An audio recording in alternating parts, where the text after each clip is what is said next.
All right, hello, and welcome to another episode of InstantQast. This is the 6th episode. As always, we are streaming this live on Twitch, so come check us out if you have the time. We are streaming every Thursday, usually an hour before this. This is currently on around 8 p.m. my time, which is EU time. I don't know, GMT plus 1?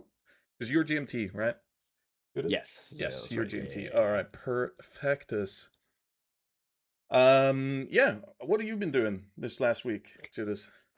It's just been a relatively chilled out week. It's been pretty normal. Nothing too crazy. I did have interesting little interaction a couple of days ago though, where I had to take an Uber trip. Not that long, about Okay. 10-minute drive or so.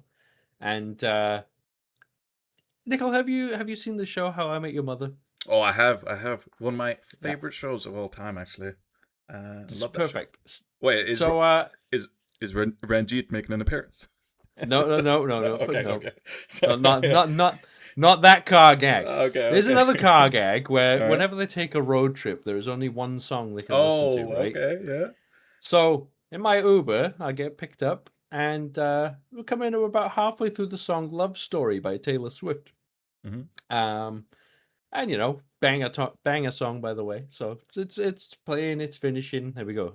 And right as it ends, driver kind of fiddles with something on his radio, kind of messes with it, and all of a sudden the song starts again. And Oh, okay. I was like, okay, maybe something, whatever. Maybe He's he hit some reset it. button, the Yeah, yeah. song started. Yeah, whatever. So song's playing again. Cool. Again, it's a relatively short song. It's like a 2 or 3 minute song. So it plays again. And then I'm nearly home. The song's coming to an end. And I'm thinking, did he change it back on purpose? I don't know if he did. Okay. But then I'm watching him because the song's coming to the end. I'm like, is this guy going to hit the restart button? No, he does Oh, not don't hit the tell me. restart Okay, button. yeah. Okay. But the song started again. Okay. For a third time within What? about 10 minutes. Nickel, Was I there do any not songs like in to... between? Or is it just Nope, this song over and nope. over? Okay. It was just this song 3 times in a 10-minute drive. And I don't like to shoehorn people, you know. Man likes his Taylor Swift. Yeah, I mean, But if this it was does, a it does. middle-aged Middle Eastern man who I would not associate as a typical Swiftie. But you know what? More power to the guy. Yeah. Assuming it was intentional, or he'd rented some car and it only had Taylor Swift in the car with him. But that was at about 10 a.m., and I really would love to know how the rest of that guy's day went. Because, Dude, my God. he was having the time of his life probably listening to that song over and over. Is Just it a new rocking song, out. or how much do you No, know no, no. about Taylor Swift? That is literally Taylor Swift's like debut song. That is Oh, her really? debut Okay, single. yeah.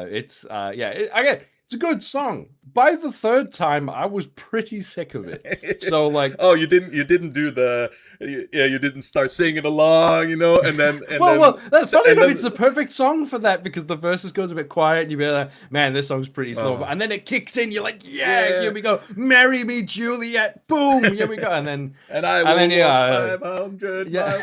Yeah, exactly. And then, but yeah, the second time the song comes on, you're like, oh, dude, I'm sick of this song. And then by the third time, yeah, the guy was literally, again, this is what drew my attention to and drew the connection. He literally turned the song down when it started again, and then as the chorus kicked back in, he turned it back up. Like, this guy was manually controlling how much it was kicking in. He was like, wow. Yeah. So wow. that was my experience of the past week. That is my notable point of the week. So yeah, let's get you all ready for the podcast. Cool. Well, something we're going to get into. My notable thing of the week or moment of the week was I got reached out by Rayo, the Dataminer, which we talked about in the last podcast, and we got our first Q&A question on the YouTube channel. We got a comment asking an actual question. So for anyone who wants to contribute to the podcast, you can send a question or just a wondering, whatever feedback, something like that, in the Twitch channel if you catch us live right now, or YouTube comments below if you're catching this on YouTube, or on the Reddit post that I post every Friday, which is also when I upload the YouTube video. We're going to get to the Q&A at the very end of the podcast, so please stick around if you want to hear that. But right now, we are going to talk about Chulainn, which recently released. So, Judas, you've actually played him. I haven't had the time yet, as I usually don't during the weekdays. But yeah, give us a rundown. Okay, so Chulainn has come out.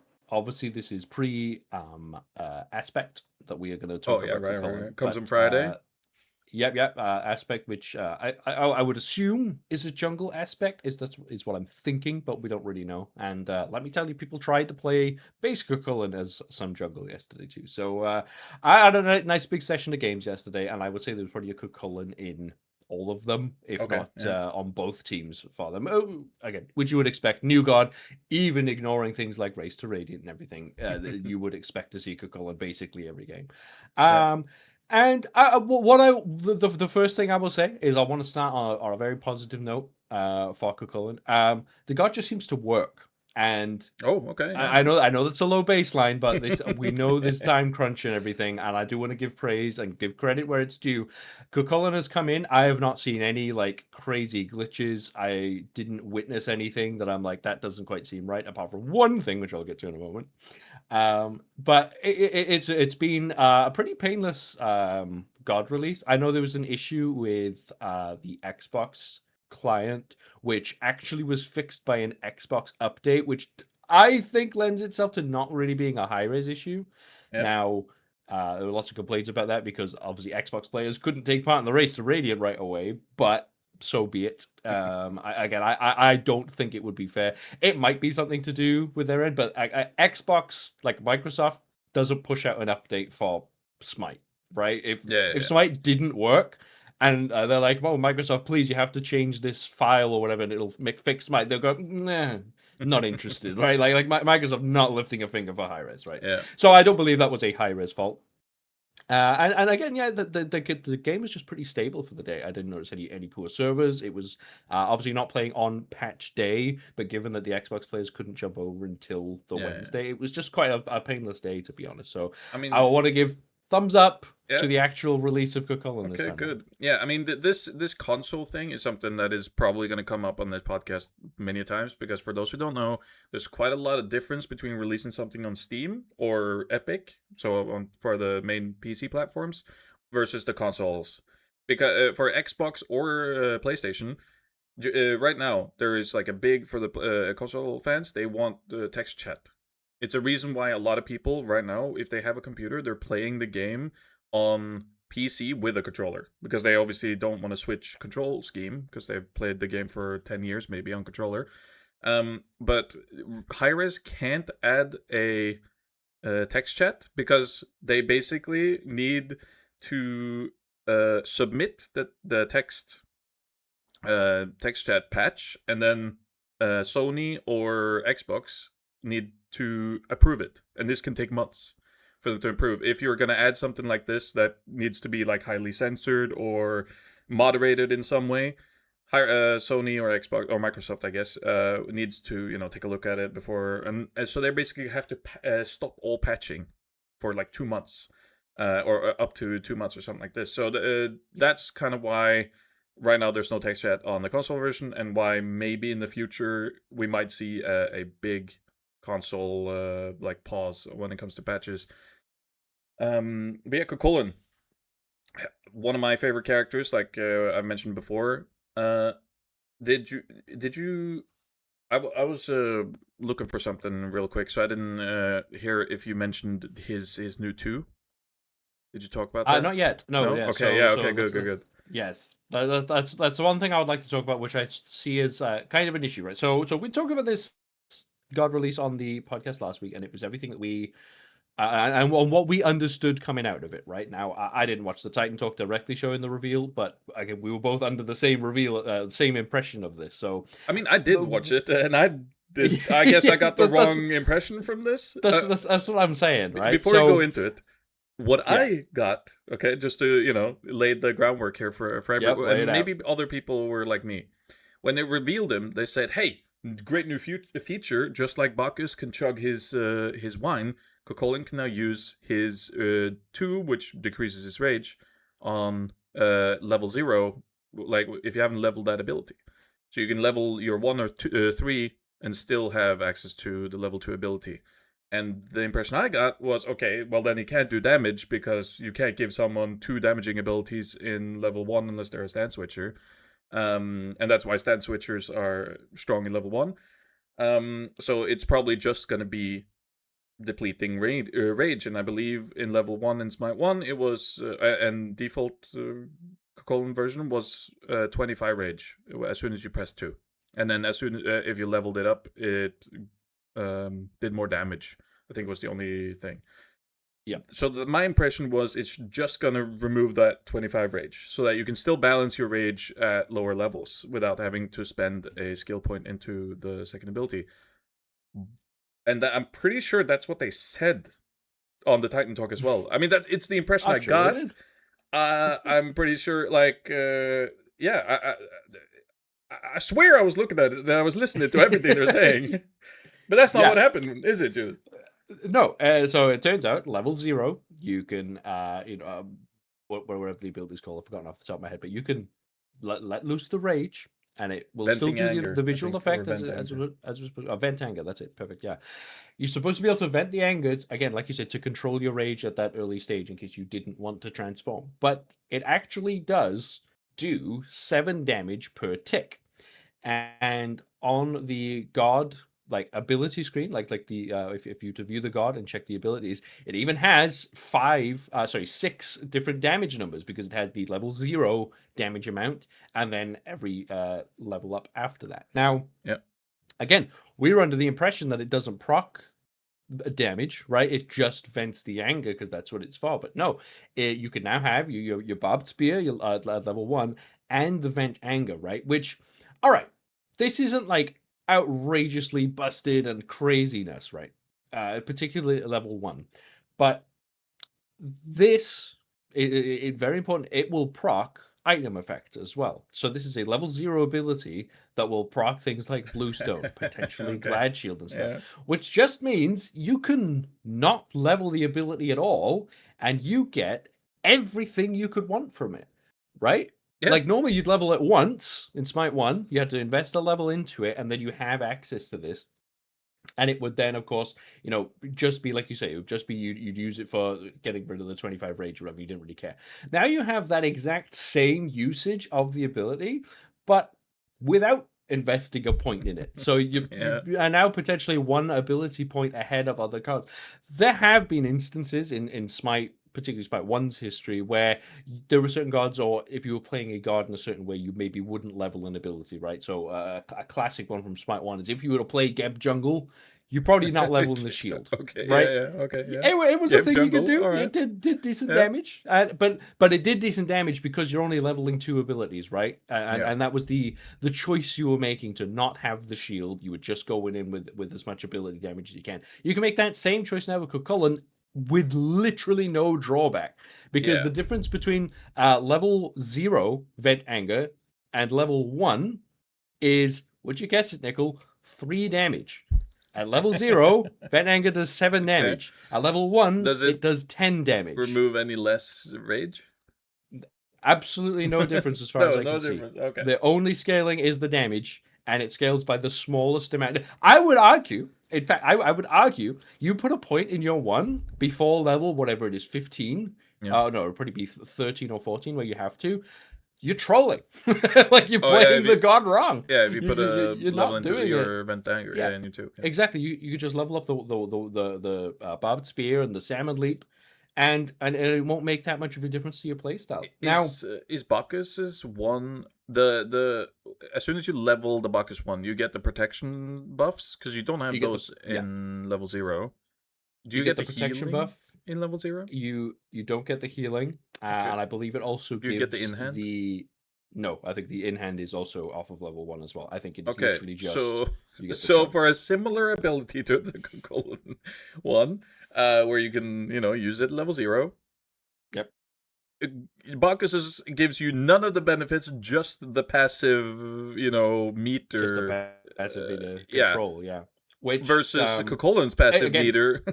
Which it would have been a shoo-in to just have it be exactly the same thing, but no. Yep.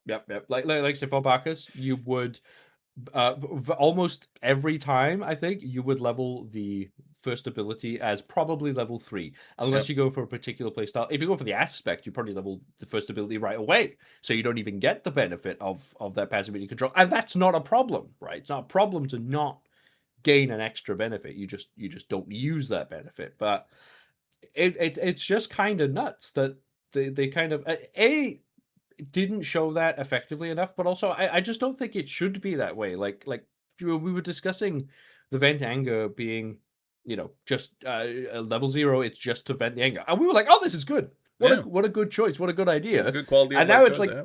complete the other way. It's kind of not the right way to do it. I wouldn't be surprised if it gets changed because people will start to notice this right now. Like right now, Yeah. it's literally been 2 days since Cocoon's come out. People like me who are under the impression of, oh, it doesn't do any damage, they wouldn't try to use it for damage, right? And it's kind of hard to tell in the moment, like what's exactly proccing Bluestone and everything, because presumably you're hitting the wave with your barbed spear or whatever, proccing Yeah. Bluestone, and then if it happens to be proccing off Vent Anger, you're not really going to know. But yeah, no, we've tested this, and yes, it does actually proc, it does trigger damage like this. So, Wow. what the hell, man? Like, like I how mean, did this happen? Is what I want to know. this is a classic, great idea, failed execution, which should at this point be Hi-Res's MO. You know when you load up the game, you get the Hi-Res logo, and it says something like "Good games by gamers" or whatever. I don't know Yeah. what the tagline is underneath. I don't remember, but it should just say "Great ideas, horrible execution." Because once again, they have done this where like, and I don't think there's anyone who would hate the idea of it not doing damage. I think Yeah. most people would find that fair because the damage is for most people that even play Chulainn to the highest level or the lowest level, I would presume never use that ability for the damage. Like you Yeah. rarely, if ever, use that ability for damage. The damage is just an extra little fun thing you can have. Something for when you're diving someone or you kind of want to you just spend everything you have so you can kill him quickly. I don't know. This just seems like they either made a mistake or forgot. Well, I have an idea Okay. behind this, Yeah. and it's more of a bad sign, but it's a little bit of a way out for the devs, I suppose. So, Vent Anger has to be able to trigger during the rage form, right? Because that is what ends the rage form. You transform. Let's say you transformed at level 1 because you hit whatever it is, 75 rage, something like that. You have to be able to lose that rage in order to detransform. So Vent Anger has to be able to pulse so that it drains the rage so that it goes through. Does it have to do damage in that case? In case what I'm thinking is basically the intention is that it only does the damage when you're in the rage form, right? So that if you do get enraged at say level 1 Okay. or Yeah. maybe level Mm-hmm. 2, which is possible, does happen, particularly in Smite 1, and I imagine it could happen in Smite 2. So if you did transform at level 2 before you put in your points of Vent Anger, it has to be able to activate, right? So that you can't just game the system and not level your 2, therefore you never come out of rage form, right? But that was surely Yeah. the case in Smite 1, right? So I'm assuming the functionality they've added where you can activate Vent Anger at level 0 is only set up to also do that 7 damage, right? There's no instance of it where it does 0 damage in small form and then 7 damage in rage form. That's what it feels like to me, in that it's Well, almost like a necessary part of it. why does it need to do damage though? Even in the rage form, wouldn't it make sense that it's pulsating without doing damage? I agree. Um, does that mean that getting the rage form really early as Cucullin is like a big problem then if you're Well, not that's doing the the damage right? trade-off. You're choosing to have more damage on your 1 and 3. I think that just makes skill expression, or you have more choices, more skill expression. But like we've said many times, instead of like, there's got to be trade-offs. If something's Yes. good, Yeah. it's got to have something bad with it. This is what Yeah. we as you and I as a collective, us two, feel like is one of the biggest problems with how the Hires decides to balance things. Is instead of nerfing their bad stuff, so it's even worse. They are nerfing everything that's good with a character so that it becomes a horrible character. Instead of Mm. buffing what's good, nerfing what's bad, so that it becomes this like one uh what's it called? Like it has Has an identity, right? yeah, Like it it has has an a identity. yeah. It's like more what's it called? Like More fucking pointed streamlined? Is toward. that what you're looking for? I don't know. I don't know. It's I more don't know. Yeah. pointed. I have the word in Norwegian, but I don't know the English word right now. Anyway, it's more pointed towards this. This is what makes this character good. This is why you would pick this Yeah. character over this character who's good at something else. But if you keep nerfing what's good or buffing what's bad, it becomes every character is flatlined and everyone is good Yeah. at everything. You want your characters that are good with pushing. You want your characters that are good at single target, damage, that are good. Some that are good with crowd control. Some are good with area damage. You need these different archetypes instead of just everyone is good at everything. Because then, what's Yeah. the point in ever picking someone else? Yeah. So yeah, The funny thing with Cuchulainn, though, so they essentially have, at least our expectation is, an extra ability right now when they really shouldn't. yeah, And I've done some research, been a good little podcast host, and okay, looked it yeah. up. And Cuchulainn right now in high level ranked is showing a 43% win rate. I think I said it was, Really? which is atrocious. Yeah, that is That's really bad, really bad. actually. Now, new god, okay, maybe some people are getting used to piloting it, but I'd imagine a lot of these players are people who loved Cuchulainn in Smite 1, right? Who, and Cuchulainn was very strong for a very long time in Smite 1, so a lot of people got used to playing it at these sort of higher levels and everything. So very surprised to see it performing so poorly. Yeah. Especially because all I've seen from him so far is so very simple. He does decent damage, right? Particularly with your vent anger for nice and early. You're already off and running nice and quick on how much damage you do.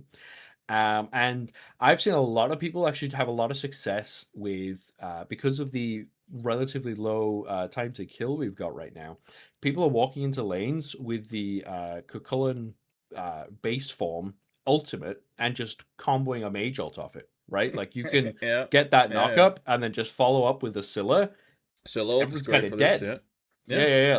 Like it's got a lot of potential success, and I think the CC that does come out from the Rage form is actually pretty good CC in Smite 2, right? The sort of long range route is pretty good. That push is so fast as well. Like the shoulder charge just kind of puts you out of sorts very suddenly. I don't think it stuns, but the way that it sort of shoves you around is very like disorienting, and The it seems three pretty good. in rich form. Yes, yeah, the Yeah, three it in Rage stuns. form, It yeah, stuns. It's like it a does stun, yeah. exactly. It's a driving strike, but it stuns you less than the driving strike, which is the Hercules one. For Yeah, those who don't know, stuns you for less duration, and I think uh, it's basically like as soon as you've stopped moving with the guy, it's like within a split second you can start moving you're again. like With unstunned. Yeah, driving yeah, strike, you're that's stunned for a little helpful. bit after. Yeah. I would just want to quickly shout out Pinky Unicorn, or Pink Unicorn in the chat because he said apparently it was below 40% win rate at some point. Wow. Yeah, Coca-Cola. I definitely saw a post saying I think it was either 32 or 37. Honestly, both of those are terrible, so it doesn't Yeah. matter which one of Do, those it is. do you know if it's at a certain level or is it So any the rank? specific one I looked at was at Obsidian Plus, which Obsidian I Plus. was Okay, found to yeah. be Because I was the gonna mention reasonable one. this. For new gods, maybe not the Cocolans and the other gods that they're porting from Smite One, but I was thinking new gods. What you see with new gods, especially if they're they have high skill expression, like they might be really good in the high end, but newer players who maybe haven't played the character before, they don't know what it does, they might tank its win rate. Yeah. Especially if it's one of these like higher, more technical gods, which I don't think Cocolan is. No. And if you say it's Obsidian Plus, I would hope that those people know how to pilot the character. Um, if that's the case, though, I mean, what do you think is making it so? Why is it? So so one thing I felt going into Coca-Cola is that guy just takes damage, man. Okay. I don't know if there was something unique about the specific circumstances of the patch, right? Where maybe people are building less tanky to start with, and maybe rotating a bit earlier because Coca-Cola actually has relatively strong lane, right? So you'd see maybe they're coming out of lane a bit quicker. But I don't know. It just seemed like every Cuchulainn I faced, and let me tell you, I'll have more on this later. But I faced Cuchulainn in basically every role. Okay. Oh, okay. Um, you found that no matter where he was just taking a lot of damage, including in rage form, right? Like he would root you, run at you, like charge at you, and then you just hit him with a bunch of damage, and he's like 30% health left. Hmm. And he's like, okay, I gotta go because I've got no sustain coming Yeah, through, yeah, yeah. particularly in rage form. I think with the amount of damage in the game being so high at the moment, it just seemed like again, someone like a Cullen, it's very hard to get in consistently. People. I didn't really see anyone playing Blink Cullen, which I think would be the way forward, particularly with, like I said, that knock-up setup being Yeah, yeah, really good. the blink ult would So, but if you're not blinking in, I don't know how you're really going to get close. Like let's say you salmon leap into a backline at the moment. Again, you have to because you're not rage yet. Man, you're not going to live long enough to get rage and everything. Like, and unless they're really caught unprepared, abilities down. But that's not what you want your solo laners to do, right? That's normally what you'd expect your jungler to do. yeah, yeah. Now I did have situations where, for example, I'm playing like a backliner or something, and both the jungler and the enemy Cuchulainn are on top of me at once, and there's just nothing you can do. It's so much damage and CC coming through with it. That base form knockup into basically anything. If you weren't building any defense, you just kind of died. So there's definitely a lot of strong points for Cuchulainn. It just seems like it felt like an old god, I think is the way to describe it. It felt like they Okay. brought him in from Smite 1 into Smite 2, but didn't Smite 2ify him enough All right. where he could really like get into these fights, and that's actually a bit of a concern for me for Cuchulainn, like in the long term, because you don't really want to see this god change that much, right? No. This was a staple of Smite 1. This is why a lot of people were asking for this god, but it just was very, very underwhelming. And How much I of think this maybe do a you lot of people think felt that way. is due to the new patch? Because before Um, this patch, we had the tank meta, which everyone hated. So what's I mean, it was still shift and shield, plenty of tanks. Like every support basically wants to play Bluestone at the moment. yeah? A lot of them are bringing Prophetic Cloak back, funnily enough, as Okay. well, which again goes well on Cuchulainn. I'm pretty sure most Cuchullans would have been building that. But what I ended up seeing was a lot of Cuchullans were just building like Pendulum Blade and building a lot of damage because, I mean, they're going to die anyway. But, you could put out quite a lot of damage. But again, he doesn't scale that well either. So he was never going to be this ridiculous hyper carry type, even if you build him like full damage items. So you had to build a little bit of tankiness in him, but he just kind of didn't do enough. Like he did do some damage, and then he just kind of got swarmed a little bit. Now Hmm. maybe this is a case of people again not being quite familiar with the Garden Smite 2 yet, Yeah, yeah. and some other downsides, given that he was involved in the race to Radiant right now, which means that it's not only the experts piloting him, right?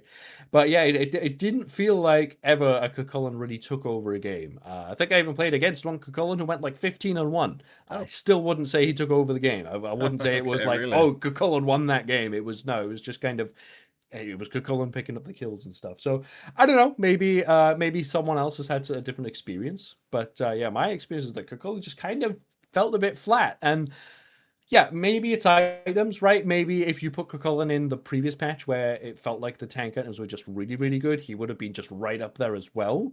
But I don't know why you'd pick Cuchulainn over something like Mordred, right? Like you compare those two gods directly right now. They even have like a similar sort of passive meter style where, all right, it's not a stance switcher for Mordred exactly, but you want to build up, I think, rage. Like what is it for Mordred, right? Like it's a very similar thing. I don't know why you'd pick a Cullen over Mordred right now, and I don't even think you pick Mordred all the time. Yeah. So I don't really see the place for Cullen right here, but again, maybe that's just teething problems. All right. Well, it's only been 2 days. We'll have to check in again next week to see if anything's changed. For now, though, last week we talked about data mining. It's a bit of a controversial topic because just a quick summary of last week. We talked. It was like a back and forth between Chris T. Dixon, who made a video on it, basically just a ramble where he talked about how horrible he thinks data mining is in general, and then Rayo, the data miner, or the guy who owns SmiteDataMining.com, and the guy who does most of the work to data mine and then publish his findings.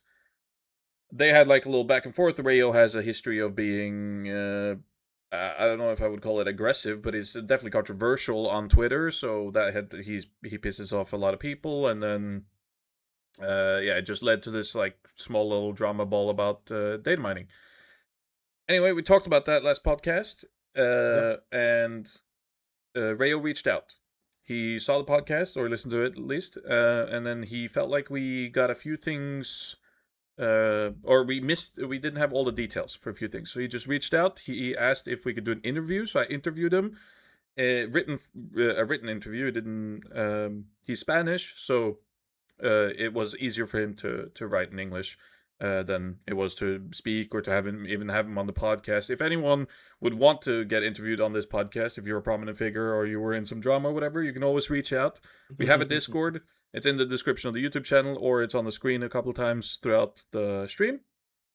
So you're more than welcome to join that. Or if you can find me on my Discord channel, you can always send me a message. Would love to interview you if there is something to talk about, of course. Anyway, Rayo reached out. He wanted to clear up a few things. First of all, he owns Smite Dataminer.com, which we revealed, and he also owns Smite 2 Live, which is this other website that is cleaner looking, has a little more features, and basically is more aligned with how Smite 2 and the decade we're in, as I would say, with web design. And what he told me about this is the reason why he doesn't combine the two is that the Smite datamining.com website was made way back, and it's apparently very hard to retrieve all that information in, I don't remember what format it was, but it's WordPress or something like this. Yeah. Where it's hard to retrieve all that information, export it, and then import it to another website without losing some of the data. So he basically made the choice to keep the SmiteDataMining.com and have Smite 2 Live as a separate website that just links to the data mining website. Now, he made it pretty clear to me that he obviously, I let him know that I know that he's this controversial figure and he's kind of been this villain in air quotes in this Smite scene for a while. For a lot of people, he provides them content. A lot of the content creators creates content off of this data mining. But back in the day, the reason why he got this villain moniker of his is because back in the day he actually exposed Hi-Rez for a very big privacy and data breach thing that they were doing, and how they were monitoring your PC if you had Smite installed or any Hi-Rez game installed in the UALA, the end user license agreement. It basically says, hey, if you have a game open, like Smite or whatever, and then you open any form of cheating software or some kind of software that they have banned, you will get banned. And he basically made a video showing that this software that was scanning your PC to see if you had cheats or open at any point were running in the background, even if you didn't have Smite open or any other Hi-Rez game. And this was obviously a breach on Hi-Rez's side. This was fixed. This was back in 2014, I believe. It was picked up by another news website, and they talked about it. And Hi-Rez got a little flack for it, but the CEO of the time basically came out and said, "Hey, this is normal for the industry, but we'll remedy it. And now there's no issue, so don't be worried about Hi-Rez looking at what you're doing on your computer. They're no longer doing that." Should I unlight my PC? It's currently on fire. Should I put it I can extinguish that? It's safe. Yeah, it's safe. It's safe. You are more than welcome to do so. He also talked to me a little bit about what data mining is. He didn't want to get into too much detail because obviously to him it's his job, and if anyone can do it, then he might lose the job to some extent. Sorry, it's not his job. He has a job outside of this. He's a programmer, I believe. But this is his hobby, but it's something he likes to do. And if anyone can do it, it might push him out of this position in the community of being the data mining guy. And he said it's easy to do if you know how to do it, but it's also hard to extrapolate the correct information, and interpreting what is actual information or actual things that might come out of the game. For those who don't know, sorry, data mining is basically diving into the files, finding a leak or finding new stuff that might come out that Hi-Rez is working on, and then extrapolating that information and from like a big data set, because it's not just like walking into files and looking at, oh, here comes a King Arthur model. It's not going to be listed like that, Yeah. but yeah, basically, King Arthur was one of the things that was revealed recently by the data mining by Rayo. So he basically said, like, yeah, it's easy to do. Anyone can do it if you just put in a little bit of work, but it's going to be hard for a new person to find out, okay, is this file that is named King Arthur model, is that real? Does that mean that King Arthur is coming out? Or is it just something they added, for the fun of it, or is not even the real model or whatever?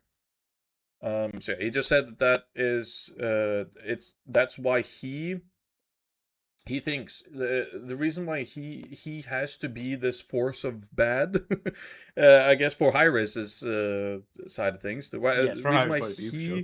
it's like better the devil you know than the devil you don't, because he said that if someone more nefarious than him were to become a data miner, uh, and they got really good at it, they could start revealing information that Hi-Rez really didn't want to come out there. They could start, exposing things that have no bearing, and because they don't understand the information that they've received, like this King Arthur model. Yeah. Like, what if you saw that 4 years ago when Smite 2 just came out, and they just added that, and then you say, "Hey, King Arthur's coming out soon, right? They have the model in the game already," and then he's 4 years later, he's still not out. So yeah, and not that Smite 2 has been out for 4 years. That's just an example. He also said that Smite 2 is way easier to data mine than Smite 1, because Unreal Engine 5 makes things a lot clearer in the dataset. So he has some tools that he's made for himself that he uses. Which, because he's a programmer, he can make the tools himself, and he's made some tools that is proprietary, so he only uses it for himself. This is why not everyone can data mine, right? Because you got to have this kind of information. You got to be able to make these tools or use tools that are out there already, which I assume not a lot of people can. But yeah, he basically said Unreal Engine 5 makes things way easier. So for Smite 1, also obviously with Smite 1, the patches didn't come out as much. They probably went through a lot more checks. Now they are like pumping out things all the time. They're also worse at making sure things don't leak or things don't stay in the live client, as we've seen, the BTS client. He said he gets most of his information from PTS, because that's obviously where they test most of the stuff out. But sometimes they leave stuff in the live client, so he checks that every now and then too. He also said that he holds back on a lot of stuff that he knows that Hi-Rez really doesn't want revealed. There's major discoveries that he purposely keeps to himself, doesn't share with anyone, because if he did, it would ruin a big reveal or ruin, the next God Up or something like this. Now, he obviously shares some of this, but know that he's sitting on a way more information than what he's letting on, and he knows how the inner workings of Hi-Rez kind of work to some extent, so he doesn't want to. He basically doesn't want to hurt the company in any way. Again, all of the information I'm giving is his own words. I'm just the messenger here. You're the messenger, He might be lying through his teeth. We won't know, but this is what he's saying, right? So I don't know this, but that it's I pressed him on a few things, and this is the information he gave. He has worked with Hi-Rez in the past. He's given them, bugs, things he's found that are like security breaches. He has helped them cover up some holes in different things, and yeah, he was a force for good in the early stages, but Hi-Rez has always had this like very anti data mining stance. So slowly over time, he's just become more and more of a villain in Hi-Rez's eyes, and they've refused to work with him. Further and further, stop the communicating with him as well.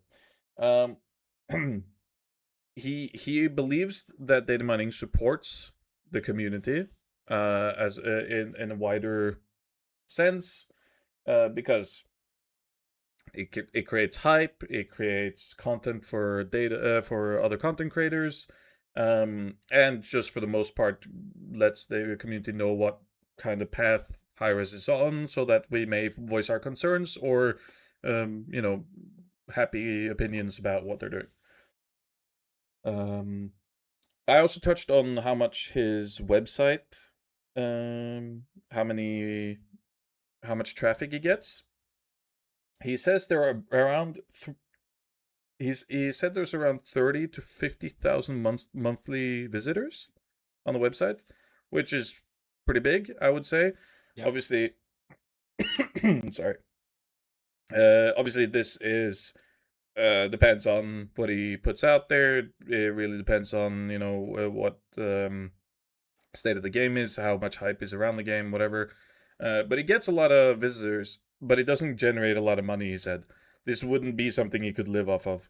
And he commented on the ads. He said that it's just the standard, even though I've seen a lot of websites that are way less egregious with their ads. But he just said, like, hey, it's a way for him to make money. Why not monetize it if he can? Also, he explained that basically as soon as you start scrolling down, there's not a lot of ads. It's just like right there in your face as you start, because he's like, blast you with ads. But as soon as you start scrolling, not a lot of ads, so that you can focus on the actual content. Also the fact that he does make money of this, and that he has a job outside of this, makes him more comfortable in criticizing Hi-Rez, which is what he's doing on Twitter, right? Like his data mining side and then his Twitter side is kind of different, and he feels like he can be more critical to Hi-Rez. He doesn't rely on them, right? Like exactly, need it to be just like you to be friends. Yeah, just like us. Like I would like us to have a way better relationship with Hi-Rez than what Rayo has, because hopefully at some point we can combine something with Hi-Rez, or help them, they help us in whatever way, which I'll get to actually in a moment. But he he feels that he can, because he isn't reliant on this, even if Hi-Rez shut him down, which they tried to do at some point, which I also get to. But even if they try to shut him down, and it did get shut down, this is not something that it's just a hobby, something he does for fun / because he enjoys it. And he feels like it's like not a noble cause, I would say. That's not the words he's used, but something to that effect. Okay, so now we're gonna get to the spicy topic, which is his ban and what led to the ban. Okay, yeah, nice. Yeah. Again, this is all I'm presenting now is what he's told me. I have no dog in this fight. Okay, I don't know if the ban was justified. I don't know what led up to the ban. I don't have any information outside what he's given me, and what I'm gonna get to, which is what Hinderman didn't give me. Well, yeah, okay, we'll get to that. Sorry, yeah. So he believes that basically he was free to roam, free to data mine as much as he wanted for Smite 1, and he data mined and he had fun. Like he even had like a dialogue with one of the Hi-Rez employees, one of their like quality assurances guys, and he basically told him about bugs. They even gave him some information. He told him about holes in their security. Back and forth. It was an alright friendly tone, and then Hi-Rez had all their layoffs, and apparently all that stopped. And then Rayo decided to post on Twitter this expose of Hinduman. Basically, it was, whether this is correct or not, again, I haven't been able to corroborate the evidence. I did flex my journalistic muscles, as you can tell, by doing this interview. But I didn't get the facts on this. But anyway, he shared some screenshots of Hindu men, basically telling people that he was going to ban them if they didn't stop being idiots or didn't do this or the other thing for him. And then a day after, Rayo got banned after exposing this on Twitter. So what Rayo believes, and what it seems to maybe as a everyday man looking at Twitter, scrolling Twitter, seeing this, it looks like he was banned as revenge for this. Like he had been going, doing his thing for a long time, no issues, and then after doing this, he got banned. So I contacted Hinderman about this because the conflict between Rayo and Hinderman got kind of personal. Rayo, started then especially after the ban, he started saying a lot of egregious things about Hinderman, saying how he was a dictator, how he was, abusing his power, being, I don't know, mostly abuse of power and doing this like, hey, if you don't do exactly what I say, I'm gonna ban you. So I asked Hinderman, contacted him, asked, hey, you want to comment on this? He said he had no comment to give. So take from that what you will. I have no ill will towards Hinderman. I haven't seen him do any of this stuff outside of these screenshots that was provided by Rayo. So again, take that with a grain of salt. We don't know if this is true either. But after this, it got really personal between Rayo and Hinderman, and then it culminated with Rayo basically using AI to post a picture of Hinderman in like a dictator outfit, and then that is what most of the community now has felt has been like a bit over the line, because no matter if Hinderman is this villain, whatever you would call it, he has done a lot of good for the game. He's done a lot of good for the community, and even if he did this, yes, you can call him out for doing it, but using AI, or even to me, using AI doesn't really matter. If you would have photoshopped him with the same thing, it would be the exact same thing for me. Photoshop his head on like a dictator's body, it would be the exact same thing for in my eyes. But because AI is what AI is these days, a lot of people also call him out for that, and it created another big storm. People saying Rayo is way out of line, and it's obviously putting a very big target on Hinderman's back for anyone who has any issue with high-res whatsoever. Now they have this very clear figure to go to and to blame for everything. Which isn't fair in a game development context, right? I'm not actually sure the official title for Hinderman right now. Obviously, with the layoffs and stuff, things a little have changed. So who's keeping track, right? I can't imagine even they are. But even if he was this community figurehead, right, which he kind of has become, whether in title or not, this is still community figurehead of a relatively small gaming company, right? This is not Brad Pitt that you're making, an AI image of, right? This is still just a guy like you and me type of thing, right? We are not talking. He's not some guy living it up in Beverly Hills in a mansion and stuff, right? It's probably just, again, just relatively normal people. And when it gets very personal like this, right? Data mining, a file against a company, one thing entirely, right? And then like has been the accusations from Rayo about maybe his perception of Hinderman's behavior on these things. Even if he doesn't like them, if Hinderman is doing it on behalf of Hi-Res, it's still Hi-Res who's the target of this, right? If because if they had a problem with it, they disassociate with it. They haven't, so there we go. That's how it is, right? So making it a very personal situation, it's just kind of gonna leave a bad taste in everyone's mouth, right? Especially in what I imagine is quite a difficult position, right? Particularly for Hinderman. You can't just fight this battle because you are putting your job against a guy who has literally said he doesn't care, right? he has nothing to lose for Red, right? If they manage to completely shut down all of his data mining stuff, whatever, the guy goes on with his day just fine. If you have someone lose their job, that's a major issue, right? So it's an uneven playing field to be fighting into, and I can understand the community being so upset with Riot. And unfortunately for Rayo, we've given this guy a little bit of a platform, right? We wanted to hear an extra side of the story if we could, some more detail. I think PI Nickel over here has done a good job, really finding this stuff out.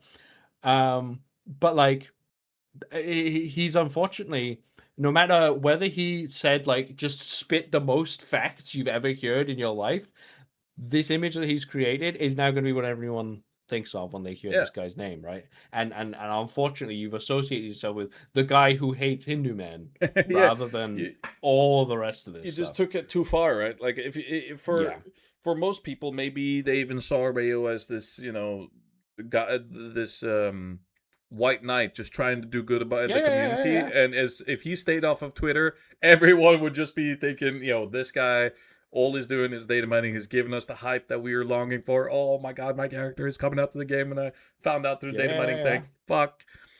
But now with his actions on Twitter, and especially with this image, it just unnecessarily makes you more of a villain, right? Like, Yeah.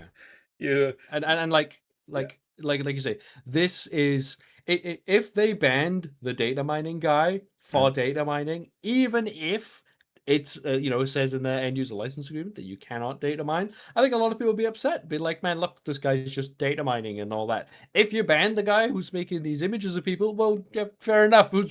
No one is gonna fight that battle, right? Because and now you've given Hi-Rez the perfect excuse. Hey, we're not going to associate with you because of this.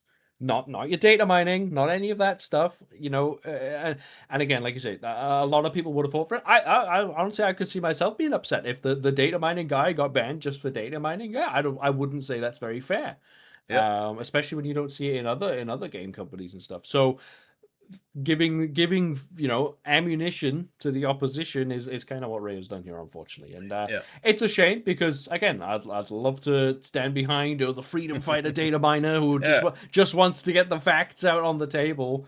But yeah, unfortunately, that's not what this conversation is really about, right? This is more personal than just about data mining. It really reminds me of like when you see protesters, like going out, no more harassment of women, and then you're like, yeah, I'm so with you, and then they shoot a guy, and then it's like, wait, whoa, I don't support this. Look, hey, message great, but like, hey, why are we killing people though? So he's made some I don't even know what to call it. Bad decisions, I would say. If his, I mean, this again, I'm not speaking for Rayo here. I don't know what his thoughts are on this because I didn't get that deep into this specifically. But to me, if he just laid low, it would be much better for himself. But he wanted to take this stance, so he has come out. Every right to as well. Yeah, right? I guess maybe he let's say all of this Hinduman stuff is real. Then maybe he saw himself as like, hey, maybe I can be the guy that, because I'm already kind of villain in everyone's eyes, or at least in Hi-Rez's, I'll just take this stance and come out and say, hey, this is bad. Let's not do this. And then whatever flack he takes, he takes.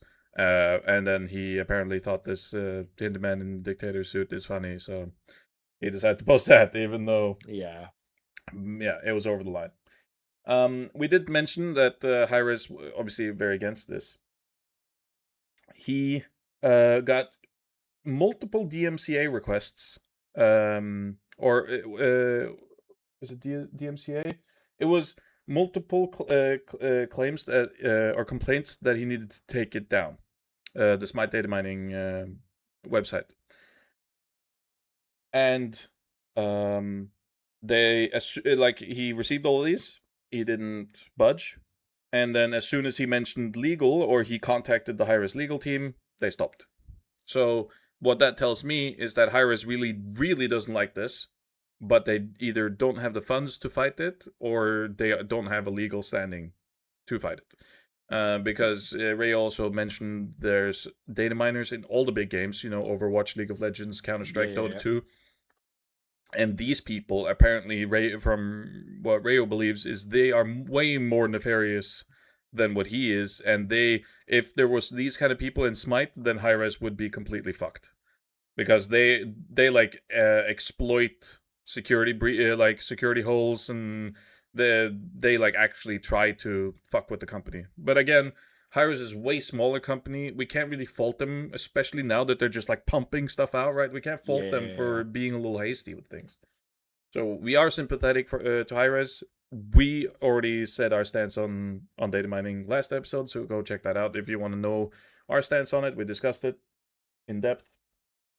Last thing from Rayo, if he got unbanned, he would play Smite again.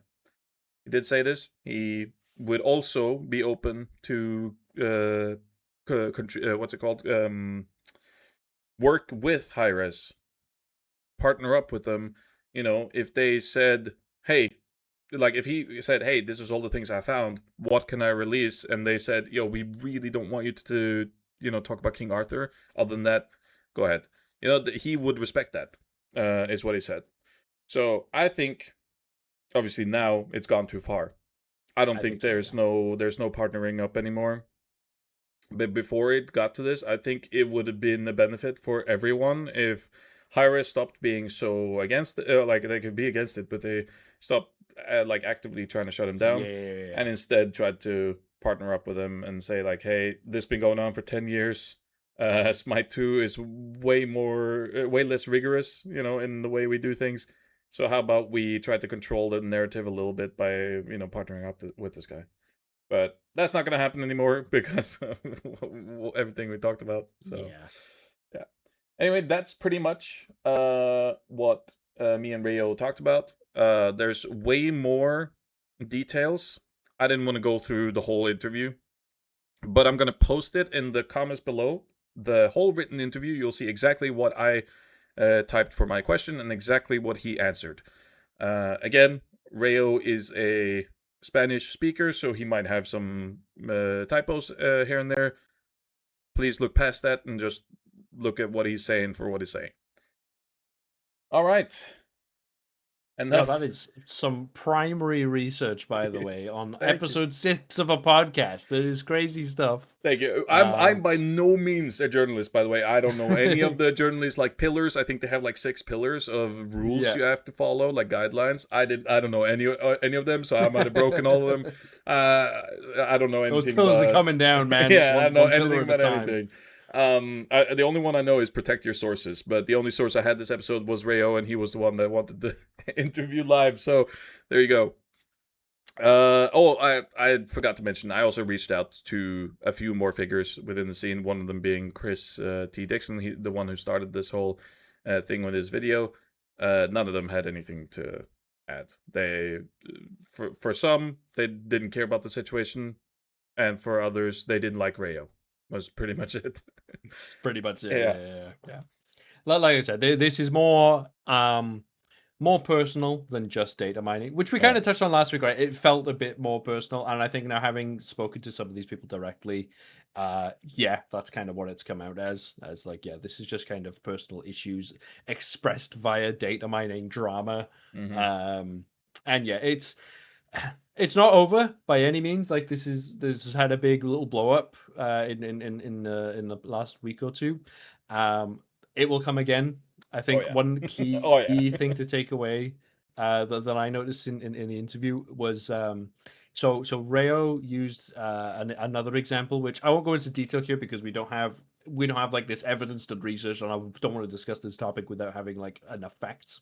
But there was a similar issue months ago at this point between Hindu Man and a player by the name of Karmic, which Rayo actually touched on, right? Because he's mentioned, oh yeah, something happened with Karmic, and that's one of the reasons I wanted to bring some stuff up. And it's you can't really accumulate these things, right? Or at least in my opinion, you shouldn't, right? If Hindu Man's had an issue with a player one year, and then an issue with another player the next year. It's not oh, look at all this stuff that's going on. Well, yeah, he's doing this all the time. Yeah, it's not all the time if we are talking pretty significant jumps in between. I know it wasn't ridiculous. I'm estimating around 6 months ago, but it could even be longer than that, to be honest. These things happen, particularly with communities and community outreach. The alternative is we have no community outreach, and that's not a place where I think any of us want to be. So I think we do need to take a lot of the personality out of this and make it a bit more professional if we can. But if we don't want it to be professional, that's great. It actually, it can be quite friendly. Just don't make it personal. It would be my advice from this. Yeah. All right. Enough data mining. we already talked about it last week. We talked again at length this week. Thank you, Rayo, for reaching out again. If anyone else has some information, I'm more than happy to listen. If it's pertinent to the podcast, we will, of course, talk about it on the podcast. For now, though, you have some thoughts about Antiheal. Yes. So this is more of a discussion that came up last week. Obviously, we've had another patch since, and these things very quickly can get out of date. And I have some opinions on how up to date it really is. But there was some discussion recently I saw online, which was basically like how anti-heal is in Smite 2, right? And brief history of anti-heal in Smite 2, it wasn't in the game, then it was, then they took it out, now it's back. Yeah. That's good. That's gonna be the cliff notes of it. But it basically is in a situation right now where I think I'm right in saying this, Nicole, where items don't really give anti-heal. There are some. You think Stygian Anchor, Divine Ruin, I think currently has it as well. Toxic Blade has just been added. And these give about 25%. And then there are they don't stack at all. Like, yeah, that's right. They don't stack individually. Yeah. But I believe, at least this is how it worked in Smite 1, so I hope I'm right. I believe they stack additively to guard abilities. Yeah, I believe so, yeah. For example, Chulainn just been added. The Barbed Spear actually reduces healing by 25%. I believe if you hit that while also having a Divine Ruin, it should reduce healing by 50%. Although, don't get stuck with me on that because it's kind of flip-flop between whether or not they stack or not, right? So that's my understanding of how it has worked. Right now, honestly, I'm not certain how exactly it does work. It could be additively, but I don't care. Because I wanted to touch on the current patch, especially, it doesn't feel like anti-heal is really worth it because time to kill being so low, healing doesn't really matter.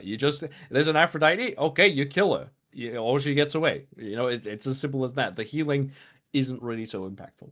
But what I wanted to discuss was the sort of flip-flopping nature of Smite 2's anti-heal, and just kind of ask why isn't it the same as it was in Smite 1? Now, the Smite 1 version of Antiheal went through some iterations as well. Again, this is why it's hard to keep track of exactly what iteration we're in right now, because, you might commit one to memory and then 6 months later you find out they've actually decided to change it. But I want to ask you, Nicole, what in your opinion was the best version of Antiheal? Like, do you have a Antiheal in mind that you think, yeah, that was how I wanted it to work?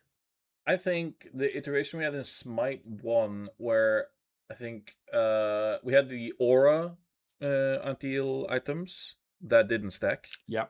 And then you had Divine Ruin and Brawler Speed Stick, which were and I guess Toxic Blade towards the end of Smite. That were these like additive anti-heal items, where even like if you were in a team fight, you could, even with no anti-heal in your kit or in your whole team's kit, you could get them down to 100% to or at least very high anti-heal percentage. I liked it more. Basically, I want the game, the more options you have and the more counterplay there is, the better for everyone, because you don't want the situation where there's like 100% easily shut downable characters. So like if for Mercury, one of the big things for me as a jungler, when Hidden Nemean Lion was this easy to buy, very cheap item in Smite 1, if anyone bought that were remotely tanky and you were Mercury, if you hit them 2 times, you died, they take like 15% of their health. Yeah. It was horrible. This, to me, felt like a little too much of a counterplay, right? It just negates your character against that character. But then again, maybe if it's only for that tank, maybe Mercury isn't supposed to kill tanks, right? So you should focus elsewhere where they don't build that item. But for anti-heal, which is more, you can build it on any character, unlike Hidden Nemean Line, which you wouldn't want on your mid laner mages, right? For anti-heal, which is very easily buildable, at least for the version I'm talking about. Easily buildable across the board on every character. For tank, it's a tanky version. There's a damage version for mages. There's a damage version for assassins, and now there's a damage version for hunters as well. I think if there's the ideal way, and I don't remember if we had this in Smite 1, which is why I think my favorite was this like where you could where I think it was 40% for Divine Ruin and Brawler Speed Stick, where you could get Yes. them pretty high in the anti-heal percentage. So for me, it would be ideal if that is able to happen, so that you can counteract the amount of healing and or lifesteal, which is something a lot of people don't talk about. Lifesteal is also a big factor in anti-heal usage or purchase. Right. So what we saw when anti-heal was completely removed from Smite 2 is these lifesteal builds and or characters just to completely take over. Yeah. But yeah, that was a little too much rambling. The question answered was, I think it was like this. In Smite 1, we had 2 aura items, Pestilence and Contagion. Contagion? Yeah, and Divine Ruin, Brawler Speed Sticks. That was like the 4 main items. You had Toxic Blade, but was rarely built. But if it was, that also contributed Yeah. some. I think that eventually we was the also best. had was it called Poison Steel Shuriken, something Oh, like right, that. right, right. That was the Yeah. Or was that Shadow fourth. Steel Shuriken? Maybe. Yeah. Yeah, it was Yeah. like So the yeah, there was like guild. 4. What's it called? What was it called? Like not guild. It was a glyph. The glyph Oh yeah. of Yes. rage at some point, was it, that also gave, or was it just the glyph of I think it might have been its own item at one point. I think it Oh, was right, you had okay. like Wind Demon, something else, and then there was Shadow Steel Shuriken. I think were all the Okay, three. yeah. Anyway, there's been anti-heal items. The reason we can't remember what that is because nobody built it, by the way, because it was terrible. Um, so we've had like you said that situation where there was anti-heal that sort of stacked additively on items. Uh, I thought was just the best way to do it. So for example, in Smite 1, there were plenty of gods who had some anti-heal in the kit, and then again you'd build it with another item, and then you could stack it quite highly. So I made a little list. There were a couple of gods which had 100% anti-healing, and then a couple of gods Okay, that yeah. this is possibly not an exhaustive list, but there were a couple of gods then that I just thought, oh, okay, I'll just had some anti-heal within the kit, at least at some point. So obviously the 100% were Osiris with the ultimate, Odin with the ultimate, and Serket with the ultimate. Now, Yeah. big point of them, they did 100% of this anti-heal because it was an ultimate committed, right? Yeah. Now, some of these ultimates you could get to quite a low cooldown, particularly Odin and Serket. I think Serket generally you found it at about 60 seconds, right? Oh, yeah. Because it didn't do that much damage. It was primary function either as setup or to do that anti-heal, right? Like, oh, okay, there's a Hercules, we're picking Serket, so it's like, boom, there's 5 seconds where you can kill this guy, right? That was kind of what Serket's job came towards the sort of mid to end of Smite 1. Then you had a few other gods which had some anti-heal in the kit. So Chang'e at some point, I want to say Moonlit Waltz, but I'm worried I'm wrong about that. The sort of spin, Yeah. the third ability, which also gave a heal, that at least at some point added something like a 50% healing reduction, which wasn't meant to be used aggressively. Obviously, it was, but the idea of Chang'e when she was designed is obviously as this enchanter type character that they've been going for literally 10 plus years, Yeah. and that's what Chang'e was for. The idea is that your solo lane dives an enemy, but then the enemy Chang'e is just there, like providing healing to her team and also reducing your healing. Right, that's the point of that ability. Eventually, Chang'e found herself as more of a mid lane mage when she was strong. So you would use this aggressively, like you'd go ahead with your anti heal procs just to kind of keep the poke going, right? It was a type of god where you just kind of chip people down. But that was Chang'e's usage. Obviously, Bacchus in the ultimate. We've had Medusa with the lacerate that actually reduced healing by I think 50% in Smite 1. We had Sobek with the Sickening Strike. Again, something like a 30% healing reduction in Smite 1. Again, these were relatively small numbers, right? 30% is like fine, but it's not like great. But then it would stack that with something like a Divine Ruin additively, right? Which if Divine Ruin was 50%, you then add Sobek's 30%, all of a sudden you have an 80% healing reduction. That's basically nothing, right? So that was why it was a pretty good counter to it. We saw a lot of this, right? There were lots of these different gods that did this type of thing. And then Okay, you'd add it with the items, and there was also, I believe, a relic in Smite 1, which was literally just no Ankh. healing. Big Ankh. AoE. Yeah, Ankh, there we go. Cursed Ankh, I think it was called. Cursed Ankh, yeah. You pop the Ankh, anti-heal all around you for like 4 seconds, right? What do you And before you continue? What do you think about hit me. that? A relic, especially now in Smite 1, your one relic that you can have. I mean, I guess now you can have multiple relics as active items. Do you think that is balanced to have a relic? Is it worth it to even buy? That is exactly what I would like. Oh, Funny enough, okay, is sorry. where I'm ending up. Yeah, no. Feel free to ask. So, what I wanted to say is that there were these items that you had to commit to get this anti-heal. And again, when I'm talking about, oh, Divine Ruin, oh, you stick it on Sobek, there's tons of anti-heal. Great. You didn't want Divine Ruin on Sobek. You didn't want to build Ankh. You didn't want to have to pick Circuit to counter the Hercules, right? But the idea was the enemy team has this, I gotta do this. And in Smite 2, we just don't have that. We don't have this sort of outside of, I would say, one god. We'll get to them in a moment. Okay. But we don't have this situation really where you have to sacrifice something to do something else. It just seems like everything is a positive at all times. Okay, we'll touch on this with certain character designs the way they've gone for.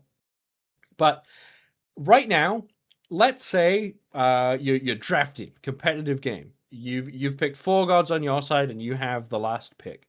And the enemy team has gone for like Aphrodite, Sylvanas, Anubis, Hades, and I don't know, Mordred.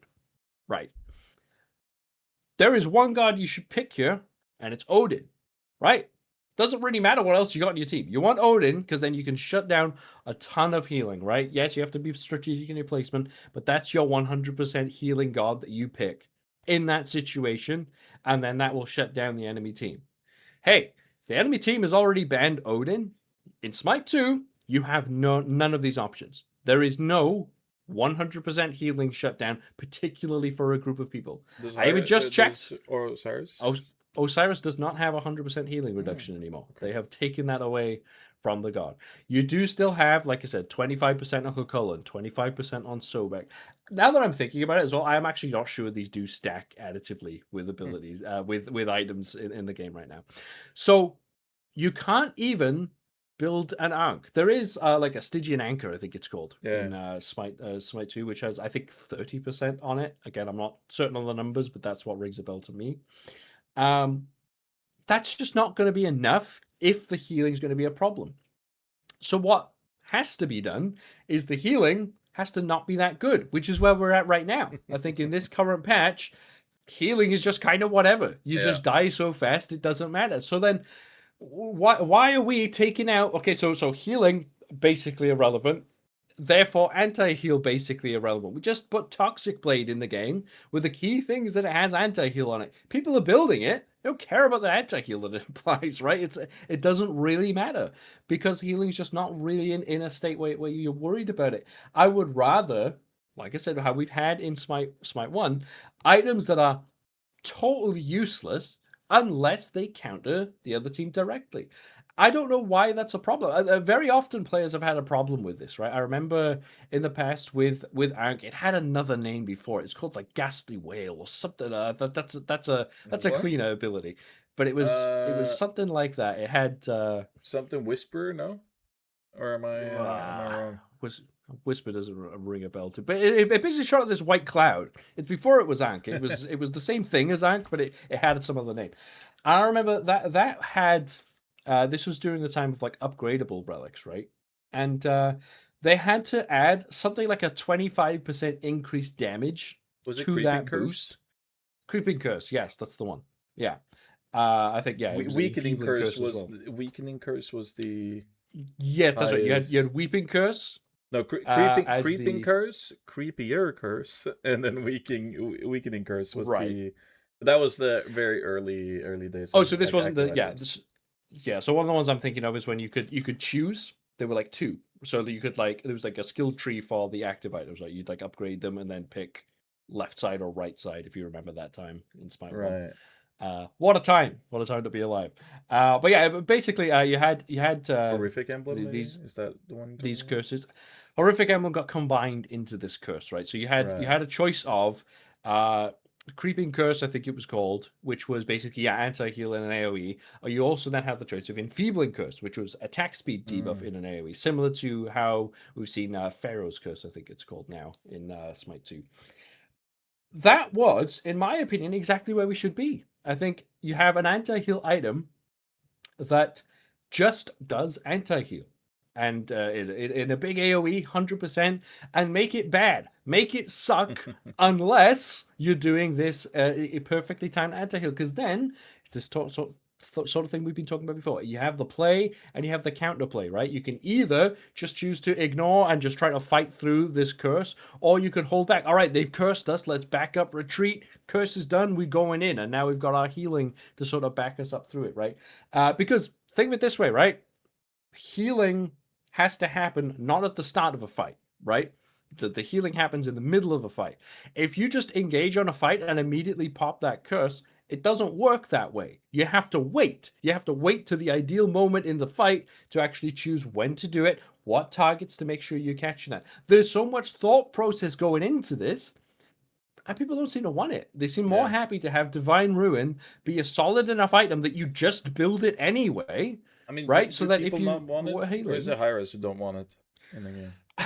the feedback I've seen online seems to be that people just don't really like. But particularly, I'm talking about this Creeping Curse when that was the item in the game, because it only did 100% anti-heal. People didn't really like it. They were like, "Oh, I want to be able to build it other times." Well, no. Why should you build it other times? You know It should be why? a counter It's a spell, like a counter item, right? counter relic.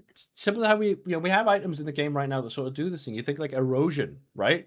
Now Hmm. erosion kind of sucks. You don't just build it, but if the enemy team has multiple shielders, you can build erosion, and then the caster will be like, "Wow, what a good choice! They built erosion because of all these shields." Yeah. That's the way it should be. You shouldn't just be able to go, "All right, I'm loading into Smite 2. I'm playing Sobek. I'm going to build this, and this."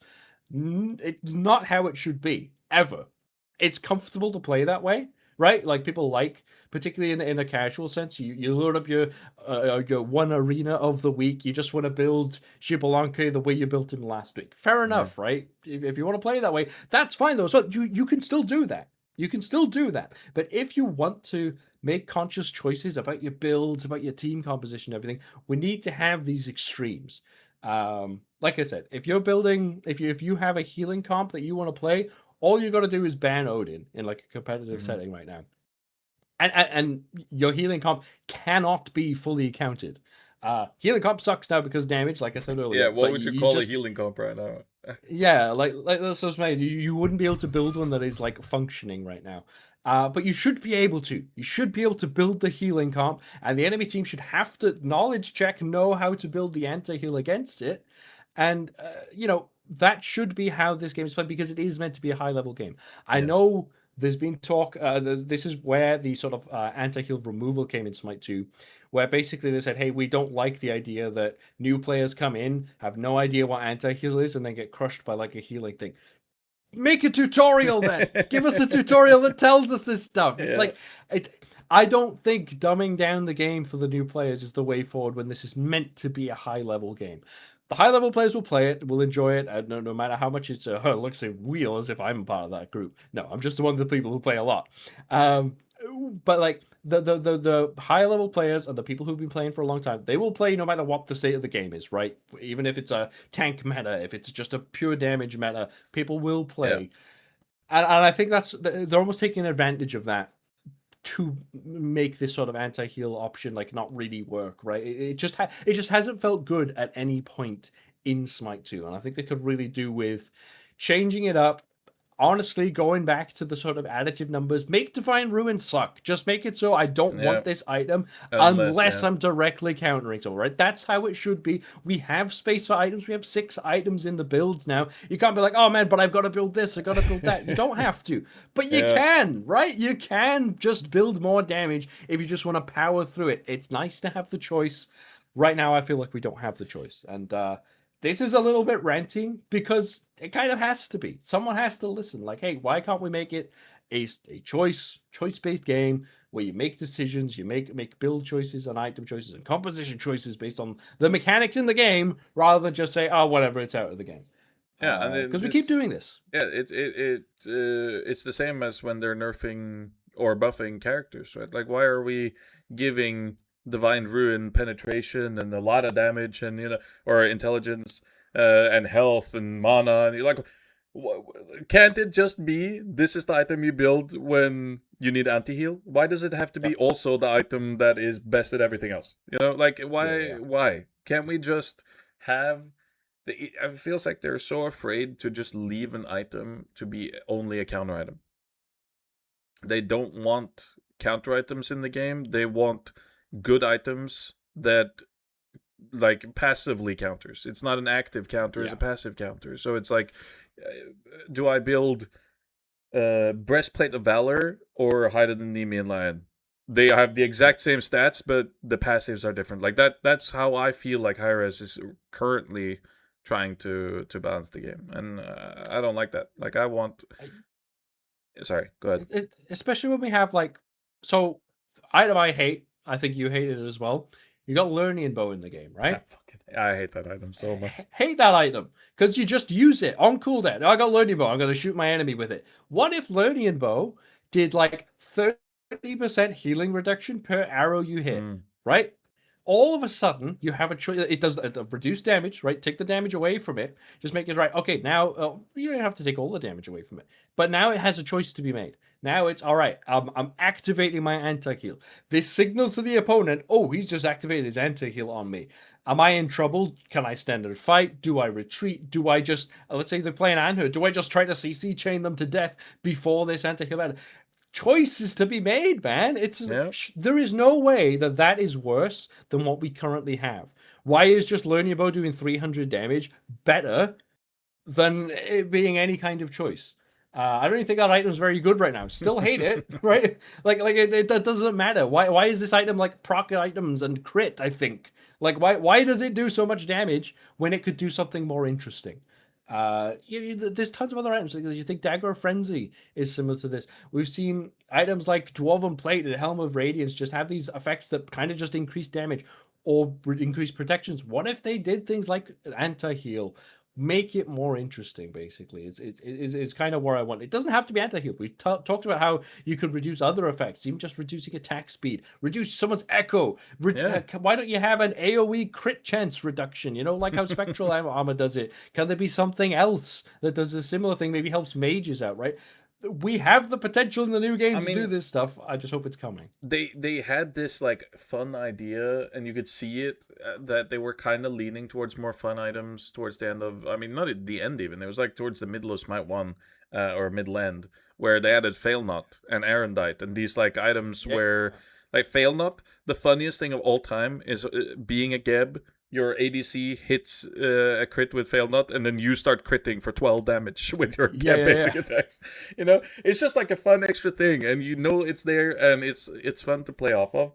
What if that was the other way around? Like you said, imagine if I'm a Geb, if I, press an active item, or if I do a certain thing, like, I don't even know what that would be, but for Geb, for example, if you damage an enemy, then your ally takes, because Geb even have this as his passive, right? So it works very well with Geb. But like, if you hit an enemy with an attack every 45 seconds or some cooldown, whatever, in an aura around you, allies will take 50% less damage off of crit. Something like that, just to have something to play off of. It could also be an active item, of course.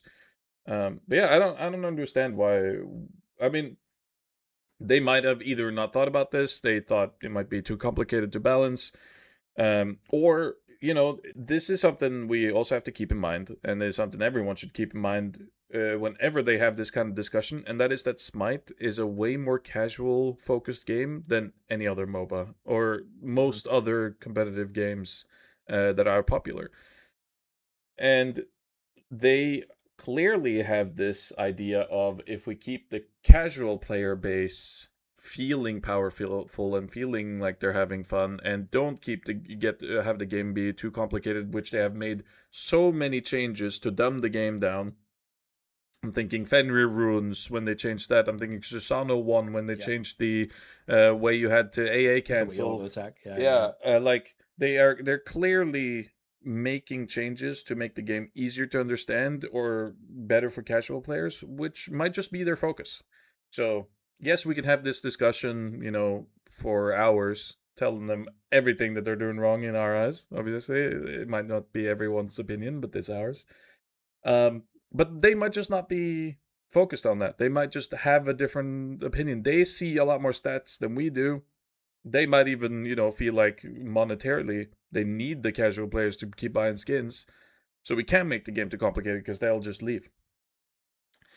So yeah, it'll be interesting to see what they do going forward. I mean, we still have many patches ahead of us before they launch Smite 2.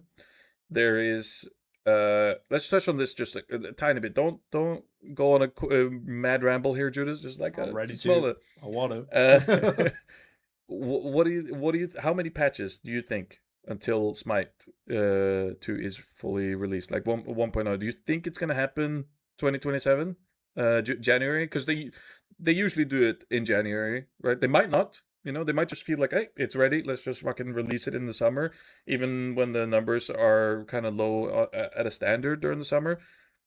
Even though I think last week or so we had like the biggest numbers yet in Smite 2 since the beta launch. Open beta launch, sorry. But yeah, what do you think? Do you think it's going to happen 2027? Definitely not January. I think. Yeah. At this point, they could. Right. We don't know exactly what they're working, or what they're holding back. Right. So again, to keep it brief, what they'll there's one thing they'll need to do: drop a new conquest map.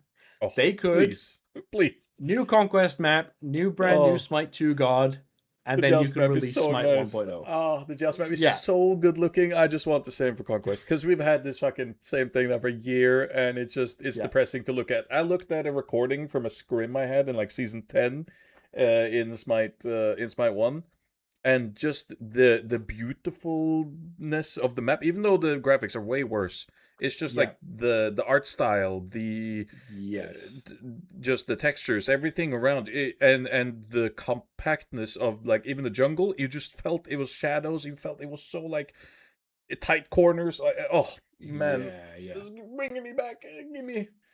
Give me the conquest map, please, Mr. High. So new map plus probably a brand new god or one of the big ones that they're still holding on to, and you can do Smite 1.0, right? I think that is like what is going to happen, right? Whenever it does come through, it will be at least one new god and one big map. They could kind of drop that whenever, and I think it'll work. If they want to make it really good, I think we are quite a ways off where everything just needs to work. When things function, I'll be happy. Right now, that's not how it is. They should do this like one major patch of just bug fixes, I think. Like as much as I can say, I think we're far away. I think it's very easy for them to just bring it out when they do feel it's right. So it could well happen in January. We're talking, 6-ish months away if you consider the patch would actually drop at the end of January. Like they could get a lot of work done in that time if they really wanted to. I don't know how. Again, we don't know the numbers. We don't know how much they got on the back end working on not just the next god coming out. By the sounds of it, it's quite a lot working on just the next god coming out. But at some point, they could just say, "All right, it's November. We're stopping all patches until the big one," and that would build a lot of hype. To be honest, I think they would benefit from just no more patches. Let's get hype. I think that would be okay. I'd love to say January. I don't think January, but we'll see. I also don't think January. Two quick questions, okay? Just real quick. One, do you think they should wait until all of the Smite 1 characters are out until they do this 1.0 patch? And I'm not talking like the clear needs a remake, like the Marticorus and the Bakikujiras. I'm talking like normal every character that like most people like already as is. They're just harder to implement, like the King Arthurs and such. Do you think they should wait until all the characters are in, or would a 1.0 release be feasible without every character? My heart says have them all in. My brain says they won't do that. I think that'll be too long to wait because we're talking like 2 years from here at this pace. They won't. I think so too. I'd love it if they did, but no. I The answer's got to be no. Yeah, I do hope that if they do decide to not wait and to release it, just like get the classics in, like I would say anything up to season 4 maybe, all the characters that haven't Yeah, already been in, so like the Changas, the Zhonghui, these kind of characters, and then King Arthur, Cthulhu, and that's all you need. Up until here. season 4, King Arthur, Cthulhu. All right, yeah, Maybe yeah. Surtur as well.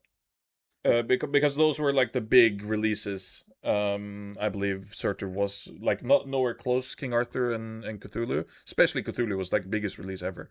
But I know King Arthur is beloved by many, so you need King Arthur, you need Cthulhu, you maybe need Surtur. Other than that, up to season 4, as soon as you have that, just fucking bang out the game. If everything else is ready, of course. Last quick question. Would you prefer that they wait until January 2028? Or if they're not going to do it 2027? Or just release in the middle of the year of 2027 whenever they feel it's ready? I think they'd have a countdown of you'd have to release it before the summer. So if you're before not bringing it summer out in January, 2027. yeah, you'd have to bring it out in the Okay. spring. I think if you wait till the summer, like numbers are always lower, particularly for online games in the summertime. It would just deflate any hype. Let's say Mm. let's say you were the most popular game that summer, you would still not be as popular as if you were the most popular game in January, right? And you'd Sure. then just be sort of cutting off your sort of potential. And people look at those numbers. It's stupid, but people do look at that. Like, oh, it only peaked at 200,000. Dota like peaked at 5 million. So what is this? Like, Yeah. you would hit that crowd that you don't want to hit. You have to hit at a time when gaming is quiet, particularly at January, which is why it's good for MOBAs and online games. Springtime is okay. I think you have like to sort of Easter weekend time, which is like a big time for gaming. Yeah. But then if you try to release in summer, no one's going to be playing. You try to release in November, you're going to be competing with like Persona 6 and like Dude, GTA Online. just to release it like... when GTA 6 comes out. Same day. Yeah, that'll go real well over with everyone. Yeah. For sure. All the PC gamers who can't play GTA 6 because for some reason they're releasing that on console. I actually can't believe that they're doing this again. It's been 13 years since they did this, and they're doing it again when they're releasing on consoles first. Fucking stupid ass Sony and Microsoft ruining for everyone. Anyway, any PC gamer who don't have a console can then play Smite 2 when it releases same day as GTA 6 on console. All right, moving on to this, moving on from this. We have made our concerns about the Race to Radiant very clear in the past. I believe the best at patch, the podcast we made then was our first podcast, was it? Or second? It might well have been the first one. Yeah, first or second podcast episode. We talked about Race to Radiant because they were revealing it with the best at release. Since then, there's been Kronos, Xingchen, and now Chulainn, who has also had this Race to Radiant. Short answer is we hate this. We think this is badly implemented, at least. Like, again, cool idea, horrible execution. But Judas, you mentioned to me that you had maybe another idea. Look, Race to Radiant's been around for a little bit. We even had the Race to Exalted Facilla. This has been to play in an environment when you're not interested in actually taking part in the Race to Radiant, a horrible experience. The thing about Race to Radiant is it is entirely based upon how many times you actually get to play the god. Because no matter how good you are at the god, no matter how many wins you have on the god, wins help. Ideally, you just play the god a lot. Yep. And the way that you do this is just functionally bad for the game. You pick the god, win whatever role you get, assuming you're playing Conquest, or you didn't get the god, so you just dodged the queue, or you didn't get the god, but you still ended up in the game, but you want to get out of the game as quickly as possible. So you die 3 times the first 5 minutes, then AFK in the base until your team F6s. Yeah. That's how you win at Race to Radiant right now, okay? And I just think this is Yeah. completely wrong.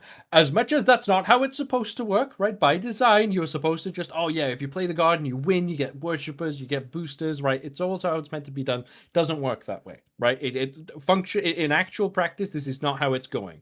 I played with so many Cucullin ADCs last night. It is not even funny, Oh right? no. It's just not. It's just not Oh not no. what you want to do.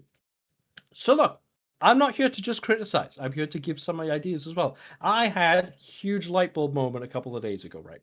So Okay. I mean, I'm interested to hearing this. Just so you guys know, I haven't heard this. He just said he yeah, had a yeah, yeah. great idea for something new to do, and he wanted to tell me on the podcast. So here we go. All right, I'm locked in.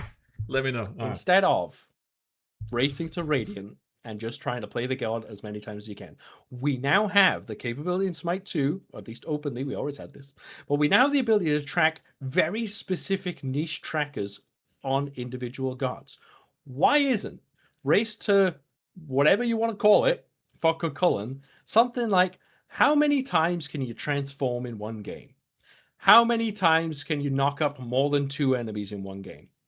How basically take the first 2 weeks of the god release, give a challenge for a task that god should be trying to do, and then just see who can get the high score for the first 2 weeks. Okay. Right? Okay. We're gamers. We love high scores. Right, and like you can always break this record later, right? These things like the way the trackers work, they can always still stick around, even particularly for this challenge. But for the first 2 weeks, who can figure out the best way to play this god the way it's meant to be played? Why isn't that what we're going for, right? Because it solves so many problems. You don't have to play the god every game, right? If you don't get the god, whatever. I've already set a high score. You know, I don't want to beat it, but I can't this game. I'll play something else. And maybe you play against the god and you learn something. But also, if you've set a nice high score on whatever this is, again, let's say it's Cucullin and it's the amount of times you transform into your rage form. You managed to do it 200 times in one game. Wow, great. Now you're queuing up. You don't have a Cucullin on your team, but you decide you didn't want to play it. But oh, there's a Cucullin on the enemy team. Right. I have now got incentive to play as well as possible, to win this game as quick as possible, to stop this Cucullin from getting to beat my score. There is no rage quitting. There's no trying to troll your team. All you are trying to do is beat the enemy team as best you can. Hey, that sounds familiar. That's what you're supposed to do every game. Why can't we have this similar sort of mechanic, right, where everyone wants to play the god in a new release? It's always the same, but let's make it focused around that god's strengths and what they do best, and your team will want to support you in this. Oh, hey, this guy's trying to like set up as many assists as possible. Absolutely, I'm in on that. I'm going to follow this guy wherever he goes. He's trying to initiate for us. It's something like that for each individual god, which I would like to discuss and go through some ideas.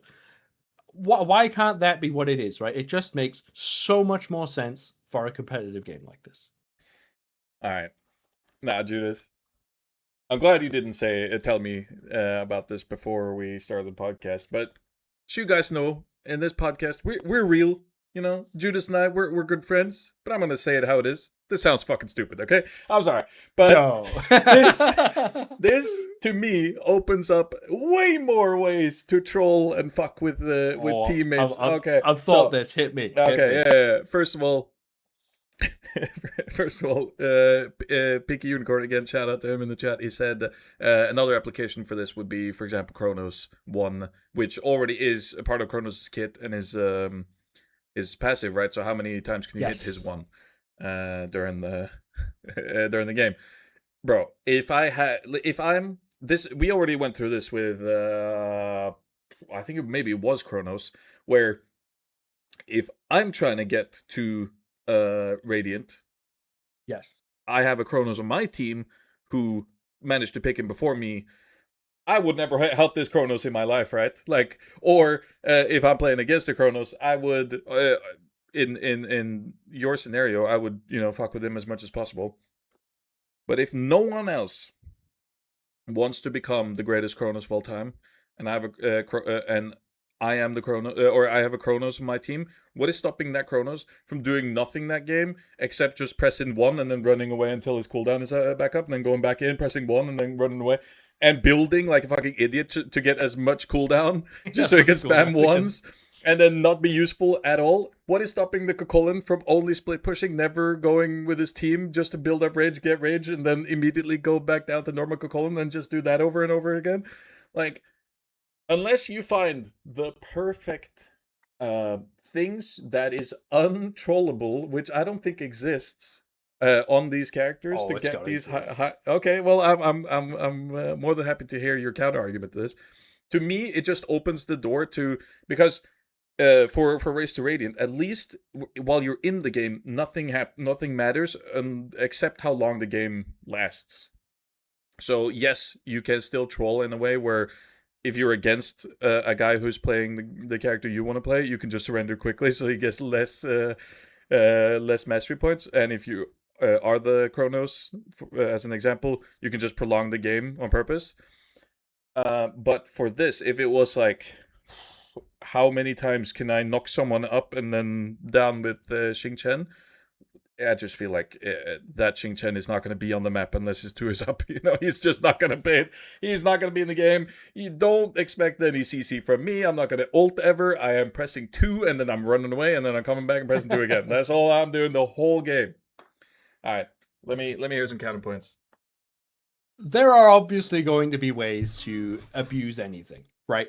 I think I'll go into more ways of how I've thought about this. But for example, in your way of like, yes, certain ways.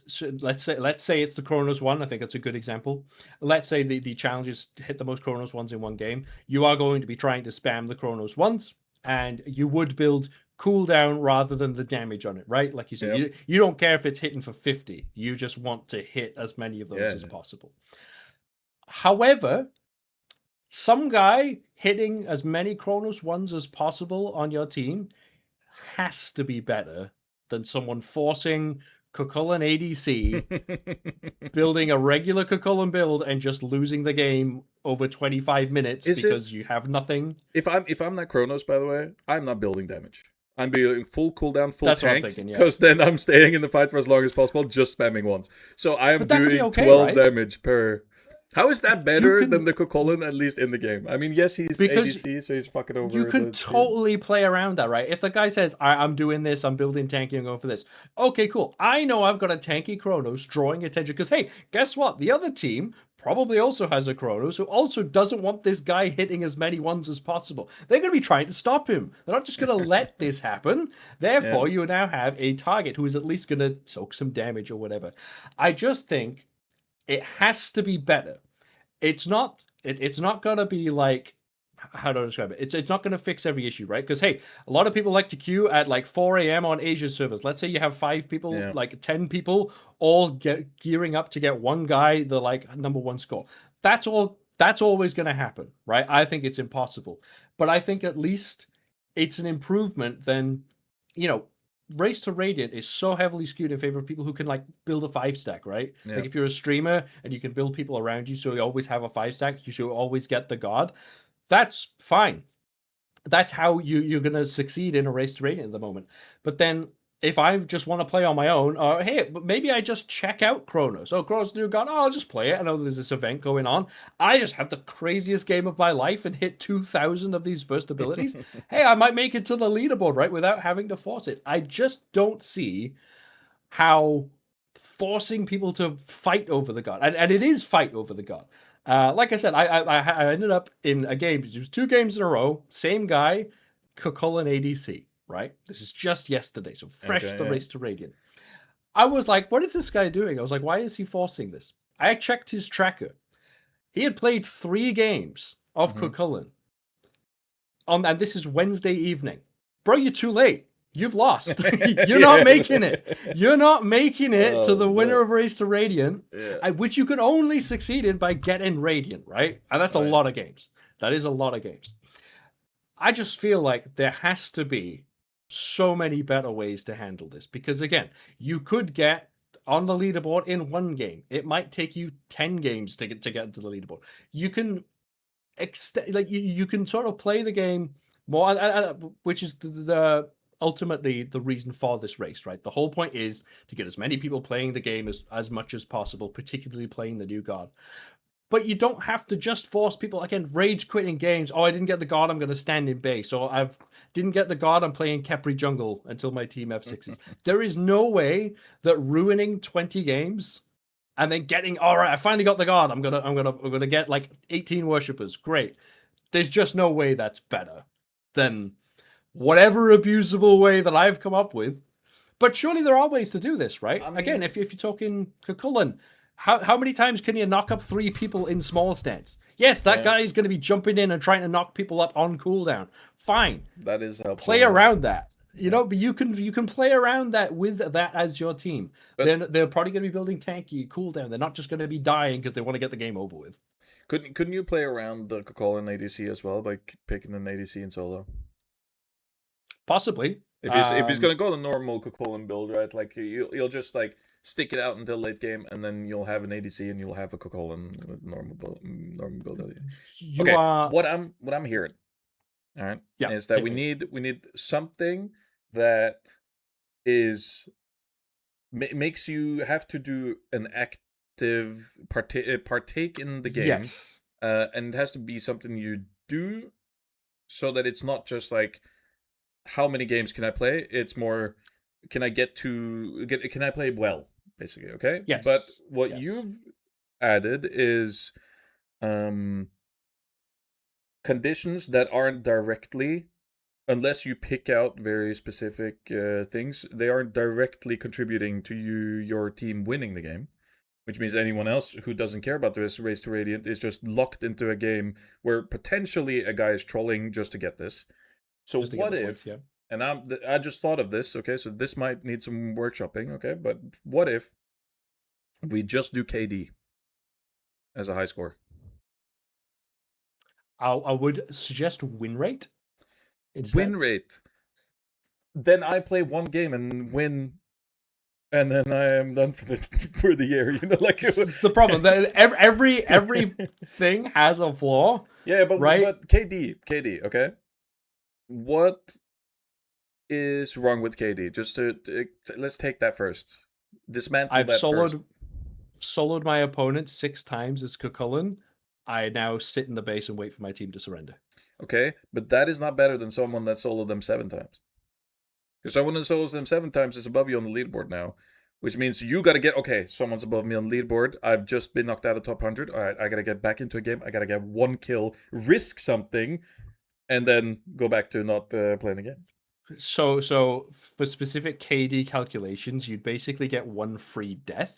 So someone who is 7 you'd and have 1 to do it that you can't 7 and 0 because it's 7/0. It's you can't divide them. It would break it. Right, so, but basically, you could go into lane, fight until you die, and then just AFK. I mean, what you could do is if it's 0, you divide it by half of 1. So like by 0.5, right? Maybe Something like this.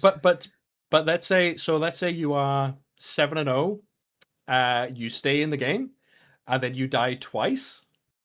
Or let's say you're 10 and 0 and you die twice. You are still worse off than the guy who's 6 and 1. Like if you're 10 and 2, you've done worse than the guy who's 6 and 0 and then AFK'd in the base. Yeah. But I mean that's in any game, right? Like you're worse off if you died twice. Yeah, but like you've given them a chance back in the game. Again, let's say you're a support or a solo laner, you don't really want to be avoiding dying. Like, well, you always want to avoid dying, right? Like you don't want to die, but you don't want to be the guy getting out of there. KDA. I think I fixed it. I think it's fine, but it's still got the issue of you could go 6 and 0, quit the game, and you're still better off than especially if your team's losing, right? Yeah, like let's say you're dominating your solo lane, your team's losing. It's way easier for them to someone who actually partakes in the game and goes 6 and 0 and then 21 assists. You know, like the assists will count for way more. It's not like it's. I'm saying this is a terrible suggestion, right? I'm agreeing with your lines of it needs to be something else. Yeah, it's just everything has these flaws. I think if you could find these niche stats that are just straight up improvements, right? I think, again, because win rate wouldn't be the worst thing in the world, but how much of that is really just you, right? Again, playing in a 5-stack is surely going to boost your score on that. But like I was thinking, have these races, and this is my extra idea based on my, again, to get people playing the game. So have these races with these high scores of, again, knockups on Chulainn, for example. But then you have a different badge per game mode. So, for example, the amount of knockups you get on Chulainn in casual conquest is a certain color badge. If let's say you're number 1, certain color badge. Different badge for ranked. Different badge for assault and arena. So now you have situations where, let's say the quest is Chronos hits with your 1, right? Getting number 1 in ranked conquest, I'm sure is impressive. Is it more impressive if you get number 1 in assault? Maybe so, right? This adds a sort of, again, increase the casual element to me of you can play arena and you're not excluded, or you don't have to just play arena to make sure you get your god in. Like you could play assault and, oh, I got Chronos. Oh, this is the event god. I'm going to try and do the thing. It has to be better. Is all I'm saying. Anyone playing Chulainn to try to get this race to Radiant, none of them are playing Assault, right? So I'm sure the Assault queue times are suffering, where maybe the Arena and the Conquest queues have gone up. But like, why can't Assault players have the opportunity to participate? Again, they get the god that has the event. Oh, cool, I'm going to try the event. It just has to be better than people rage quitting games, they don't want to get the deserter because they're trying to do as quick as possible, so they play Jungle Khepri, which I did see a post on Reddit, by the way. Some guy saying that he had Jungle Khepri twice in a row because he got Chulainn. Yeah. There is just no way that the current state is like acceptable. Because what I'd love to say is, we agree. On that, we agree. Yeah. Like, I would love to say, there's a race rated on. Okay, I'm not going to play. You can't, because after this one's done, there's an Odin one. Yeah, but like, what if the Odin one was how many people you trap in your cage? Yes, you're going to be spamming cooldown and getting cage. Isn't that what you do on Odin, like, anyway? Right? Like particularly if you get to the game, if you're winning the game, then building all this it would cooldown have and to stuff be just something helps you. utility like that. It can't be how many times you hit your damage. 1 with the Chronos, or how much damage do you do, or how many times did you transform. Something that can be done with only minions can also not be a thing. Yeah, it has like to be I was also thinking like if let's say a new ADC comes out, Hachiman comes out. All right, how many objectives can you take down in one game? Boom. You try to take every tower. You try to take every Gold Fury and Fire Giant. How is this negatively affecting your team? Yes, it can in certain niche situations. And yes, you might have a situation where your support's like, oh, I'm going for this race in Hachiman as well. I'm going to beat these towers down so that this guy can't get it. Okay, but he's still taking the tower. Like, yes, it's a problem. Yes, there are negatives.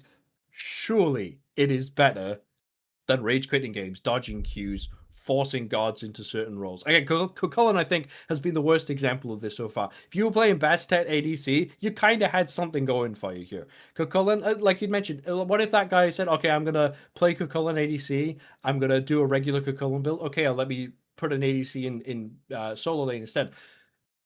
That's a level of communication that's just not existing between casual players, right? So now we're just accepting that the casual game is just kind of being Weren't you the ruined. one that said, oh, well, if I know this Kronos is going to build, he's just going to tell me, yeah, I'm just going to build tanky and go for once? Didn't you just say that? That's the same amount of communication, isn't it? I did. That you said just now said was non-existent.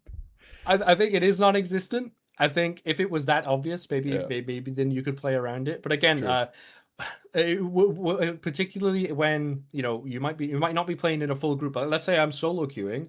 I've picked my support. I ended up with a Chulainn ADC, and my solo laner hasn't noticed. People don't look at other picks sometimes. They're like, "Oh, I'm playing Hades today." They pick Hades. They lock it in. Right now, what do we do? Again, you could strategize and theorize, or what you can try and do this.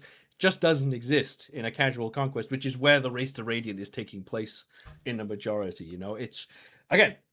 It just has to be something else. I'm so sick of this race to Radiant. I've promised I'd give an alternative. Yeah. And I'm glad that you're trying to fix it. I don't think this will be the fix. That's fine. But maybe some workshopping, maybe guys, if anyone listening Oh has yeah, a yeah, way yeah. to either have a completely new idea or a way to fix Judas's idea, at least in my Or if eyes, you're it needs fixing. hashtag Team Judas Or or if you hashtag hashtag, Team Nickel. yeah, please leave a comment in this. Please leave a comment in the YouTube comment section or in the Reddit comment section if you're catching this on Reddit. For the Twitch viewers, I've already seen you typing a lot in Twitch chat. Thank you very much for participating. For now, though, it's getting close to 2 hours. We are gonna leave it there, but we are first gonna answer the first and only question we've gotten. And if you're in the Twitch chat Let's go. and you'd like to ask us a question and or give us feedback, you're more than welcome to do that now, and then we'll catch those after this first few questions actually from this guy. So Ash dash XO4OI, okay, great name. Definitely not a bot. He says, "New fan here. Thank you very much. I'm glad we already have a fan or Whoa. fans that was Not just guy yeah. watching? Crazy. That's pretty crazy. I have a few questions for the Q&A. What are your guys' roles? What are each of your favorite gods? And what is your favorite thing about Smite? So, first of all, what is our roles? Judas, you have multiple roles, I would say. So I'll go first. I started off as a jungler, swapped to solo for a year, swapped back to jungle, swapped to mid for a year, swapped back to jungle. Jungle is my home. And then when I played pro for a stint, I was ADC. I'd never played ADC before, so I did horribly, and no one knows because all the VODs of the Vegas Road to Vegas has been scrapped. They haven't, but don't look. All right, Judas, what are your roles? I am a multi-role prodigy in that I think I have Prodigy, played are you? every role competitively Okay. and done well at none of them. No, I would say the easiest role for me. Actually discussed this yesterday. I can play support to, I would say, any kind of level. Like I can adjust to the level around me. It's very hard sometimes from support, particularly if you're going against strong players. But I can play support with strong players, and it feels good. I know how to do that. But I can also play it at a lower side, where the team sucks. You need to play ESET support, but also carry the game. I can do that. I've done that a few times. Every other role, I am like so inconsistent that I couldn't call myself a role main on those. So I would say fully a support main. It's been where I've had my most competitive success. Also, Yeah, when I Road think of you to as Vegas. support is what I think Yes, of. I mean, we also I played was. in Smite 1 when we played Smite Night. You were my support That's when I true. was learning Yeah, ADC, so. and that's where I've had my strength for sure. And I would like to point out my high score as a support in the Road to Vegas had the highest deaths of anyone involved. Oh, Which also played how many games? not that many. That's the thing. Most people would get kicked after that many deaths. I didn't have time to. It was yeah. Yeah. That's how well I did it. We played most of our games, by the way, like 80% of our games we played with different support, and then Judas came in at the end because we were having issues. We needed something to fix. We had a 0% win rate, and we somehow made it to stage 3 of this Road to Vegas thing. And then we finally won a game. And that was with Judas. With me in support. Yeah. Yeah. All right. What are each of our favorite gods? Oh, that is a tough one. Because I'm gonna force you to only pick one because it's very easy to be like, Ooh. oh, it's like this and this and this. Oh, actually, and this and this. No, I'm gonna force you to lock in one. This might change tomorrow. It might be a different one, but right now, as soon as I say favorite god, what just pops into your head? It has to be Naja. Has always Naja. been, was my first ever diamond god in Smite 1. I planned for it to be my first radiant god in Smite 2. I still haven't hit radiant with anyone because I've been holding out until I get Naja finished. All right. Sort of my introduction to a high skill level god. And Yeah. just, it was actually the first god released after I purchased the Smite 1 god pack as well. So it all just kind of lines up. I remember the god was revealed on YouTube. I was like, man, I like the look of that god. The ring toss, so cool. I wanna get that. Bought the god pack, and basically haven't looked back. So All beat right. that, Nickel. Yeah, well, I can't really beat it. Susano is my favorite character. Pretty much the reason I said for when we had our three like top god designs a couple episodes back. Great skill expression, which I love. A lot of versatility, and pretty much just like one of those characters where you just feel insanely like all over the place. Like you feel like you can do anything that you set your mind to. I don't know how to say it, but like, yeah, great character. It may like just his one gives you like if you can master the one, it gives you so much potential in any fight, and Yeah. then if you can master the three, you are like you become unstoppable on that character. His one and his three are two of the most creative abilities, or the ability itself is not creative, but you can apply creativity Yes. to Yes. those two abilities, I think, and that's what makes him so fun to me. What is your favorite thing about Smite? Again, I'm gonna force us to only pick one because we are running overtime now. But this is hard. Oh no, I've got it. I got a quick one. Okay, Go I for it. think my Go for favorite thing about Smite, and probably the fuck, I just thought of another one. Okay. it. I'll just say the new one that I now thought about because I was gonna say gods, the mythology of it, because that's just an interesting. But I think my favorite thing actually about the game is that it's third person. I think Yeah, that is yeah, I just can see that's the that. only reason why I'm playing it. I've never liked top down MOBAs as much. I don't like click to move at all. If it was a top down with WSD movement like Battle Right or Supervive and Mm. games like this, I would definitely play those. But the click to move games I've never liked. Um, for me, it is probably the competitive play. Hmm. Because this was definitely Smite was definitely my introduction to competitive gaming. I'd always played games, but actually seeing like competitive tournaments. I used to watch the weekend Yeah. tournaments back in like 2013 and stuff. And that's what really got me into the scene. And it's where I've stayed, right? Like I am not a good player, but I still like to be around the competitive Don't cut scene. yourself short. You hold the record for the Road to Vegas show. Yeah, but Road to Vegas does, yeah. But yeah, I've always liked to be around the scene. It's why I got into casting. And then when casting kind of fell to the wayside because Smite 2 was new, I decided to go into coaching and stuff like that. It's yeah, the competitive aspect is definitely my favorite, even compared to other MOBAs. Like I have checked out others, I've checked out other games. I've done Counter Strike, things like I'm really into StarCraft 2 Yeah. as well. But by far, my favorite overall competitive environment is definitely Smite, and hopefully Smite 2 as well. All right. Well, that was the Q&A section. Even though it was one guy, he had 3 questions. So thank you very Yeah, much. it's huge. I'm gonna shout him out one more time. Ash-X04IOI.